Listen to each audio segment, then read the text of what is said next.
Hi, my name is Betsey Stevenson. Welcome to Econ Ed. Modern economists know that economics is more than markets. In fact, every decision is an economic decision. The current pandemic gives us an opportunity to help our students see economics beyond the marketplace. So today, I'd like to make 4 points to you. The first is to reaffirm why markets are so important to economists because of their role in allocation. But the second point is that market failures are pervasive and they're dominating our current environment, which is what gives us an opportunity to teach that broader focus of economics. The third is that people are making market and non-market economic decisions simultaneously, highlighting the need for showing students that every decision, whether made in a market or outside of a market, is an economic decision. And the fourth is that today's students are more likely to be aware of the problems of market failure and want government action. So if we can help them see that economic decisions are more than market decisions, we're going to make economics more useful for these students. So let's start with why we love markets in the first place.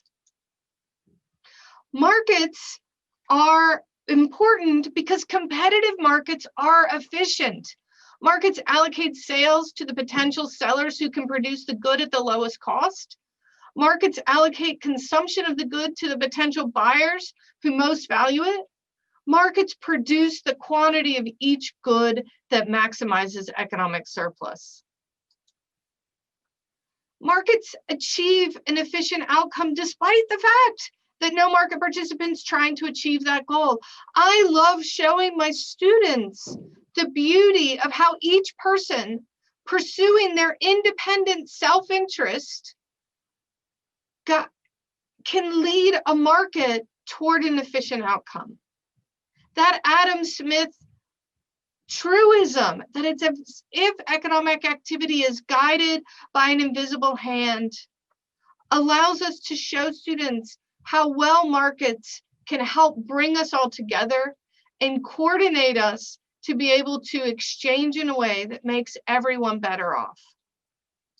The challenge is that in modern society, market failures are pervasive. In fact, I would argue that in almost any situation, if you think hard enough, you'll see some aspect of market failure. We know the many categories of market failure as economists. We know the problems of firms not being price takers, of transactions not including all interested parties, of people not being well informed, that some markets may not even exist, or that people, due to behavioral limitations, cognitive limitations, may make bad decisions. We see this all around us now in the world of COVID, and it gives us an opportunity to help our students see the many ways in which markets don't work so that they can better understand both the usefulness of markets and their limitations. But most importantly, so that they can see how our economic tools are still useful for understanding the economy around us today, even if there are problems of market power arising as small businesses are shutting down. The world is full of externalities. COVID is contagious. Every decision people make today is impacting others. People are not well informed. I don't know how contagious the person I'm talking to is. I don't even know how much I can trust a COVID test to tell me whether or not I'm actually COVID positive. Some markets don't even exist. We don't have a market for a vaccine yet. And the surveys are showing that the lack of trust may be an impediment to the market when vaccines do arrive on the scene. There may be supply problems, even just manufacturing the vaccine. There are coordination failures that are preventing childcare from being provided to those who need it in order for them to go to their own jobs. And we're seeing people who are sometimes making bad decisions when they change their choices based on what we're calling virus fatigue. Not that the costs or benefits are changing, but that they're cognitively overloaded due to thinking all the time about COVID. We can revise our teaching approach to help students see that, yes, market failures are pervasive. The question is not whether they exist, but how important they are and whether or how the government might be able to help. Will the market deliver a good enough outcome? Even though there's a market failure, the market may give us the best we're ever going to get. Or is the market giving us the best possible solutions given frictions to any kind of government solution? So we can hypothetically think of a way in which we could get to something better, but frictions mean we can't really get there. In other words, we have to educate students about government failure and not just market failure. But we're better able to do that when we have acknowledged how pervasive market failures are. Additionally, we can start to talk more creatively about the tools the government has to deal with market failure. Let's just take the externality aspect of COVID. What kinds of government responses have we seen? We've seen shutdowns of non-essential activity. We've seen shutdowns of bars and restaurants. We've seen requirements for social distancing, how many people can be in a group or in a particular place. We've seen requirements for health screenings before you can go into a particular place. We've seen governments mail out free masks. The United States considered sending free masks through the post office.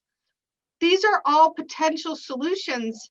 And notice when we often teach about externalities, we as economists lean heavily on price solutions, in particular embedding prices into markets through taxes or subsidies.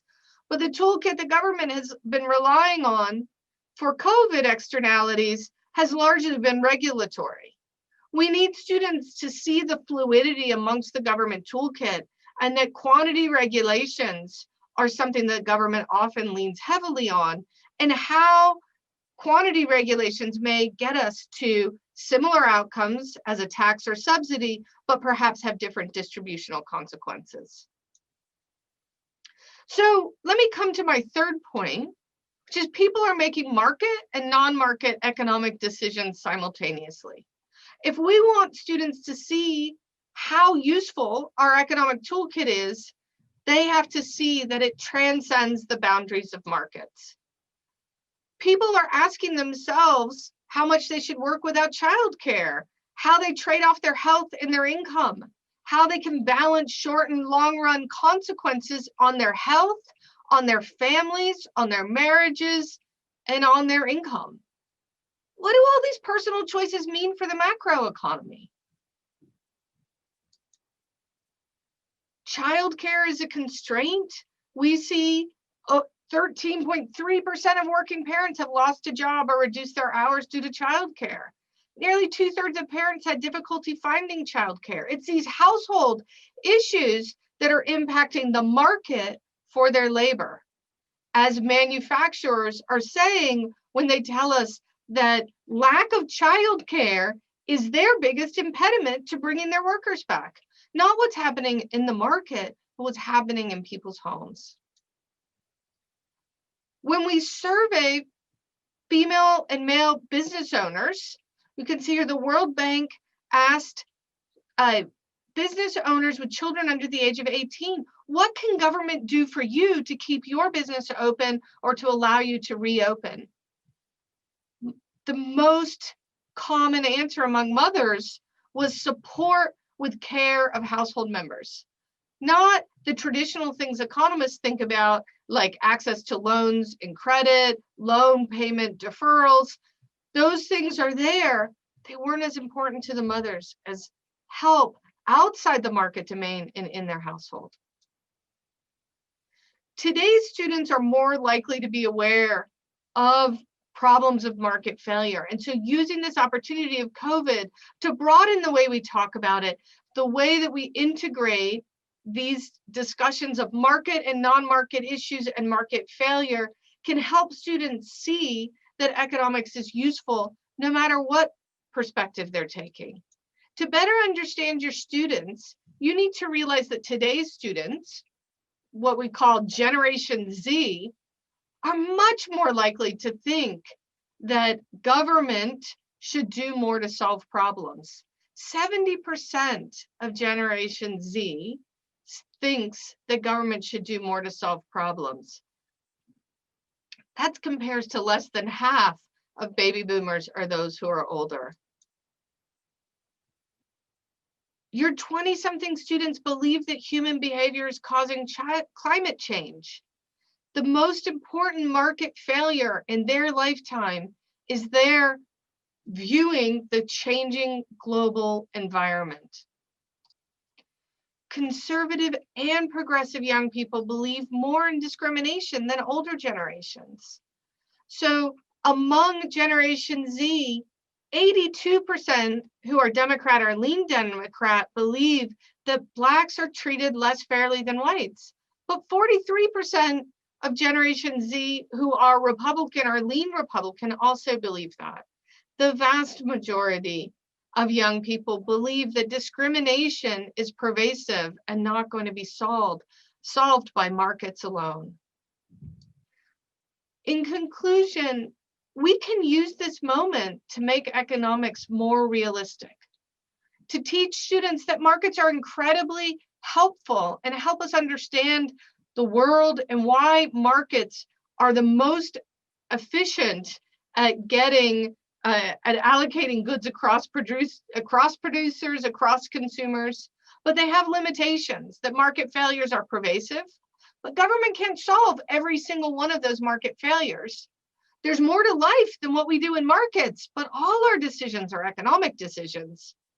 Today's generation is more aware of market failures than previous generations, and to make economics relevant to them, we need to make economics more realistic. Luckily, our current moment is inviting us, is asking us to make changes that will make economics more relevant to our students today. Thank you.